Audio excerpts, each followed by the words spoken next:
Lain gabi kanatong tanan. Ako si Jeffrey Pugautan, usa ka sidewalk vendors. Ug usa ako ka urban poor, presidente sa Sitio Kalinaw, Hua North Reclamation, Barangay Carita. Usa ako kalibuan ka mga urban poor nga adlaw-adlaw na nakibisog para makakaon aron mabuhi ang akong pamilya. Para karon aniya ako nagbarog sa inyong atubangan. Kay sakit na kayo ang ulo o dughan epekto sa korupsyon sa akong kinabuhi. Bisan gamay among pagkinabuhi, may contribute, may tax sa gobyerno, matag palit sa among paninda. Apan unsay among nakita karon, senador, congressman, DPWH, engineer o contractors nagpahimulos sa kwarta sa katawan, nagkinabuhi o hayay samtang kami naglisod sa pangadlaw-adlaw.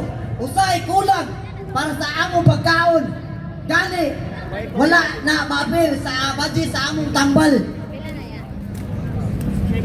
Og mas grabe pagyod isip sidewalk vendors pirmining dakpon sa mga operatives pawaon og ingnon nga dili pwede maninda sa sidewalk kay makaali mi sa mga giay.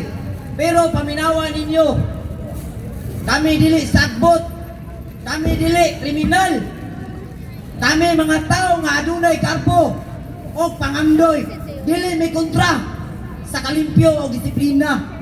Ang among gipangayo usara kabutang espasyo nga dili ipalabi ang dagkong establishmento, espasyo nga makamaligya mi og tarong aron mabuhi ang among pamilya. Ayaw mi tawag illegal vendors kay kami mubayad sa arka bahala. Arka bahala. Kay kami nga vendors tinuod nga nagtrabaho para mabuhi, dili para mangilad, dili para mangawat, dili mi mangayo kwarta sa gobyerno. Ang among gipangayo recognition of spito ilon nakabahin mi sa ekonomiya, ilon nga vendors mi nga tinuod nga nitapang sa katilingban, ilon nga dili mi kaaway pero kauban mi sa kalambuan og samtang kami dali rak dakpon ngano ang kurakot nga nangawat og bilyones. Wala may usa nga napriso. Asa ang justisya aday? Maong anil ko karon bisan vendors ra ko dili ko mahadlok musulti. Mubarog ta bato korupsyon. Mubarog ta sa mga kapos nga urban poor.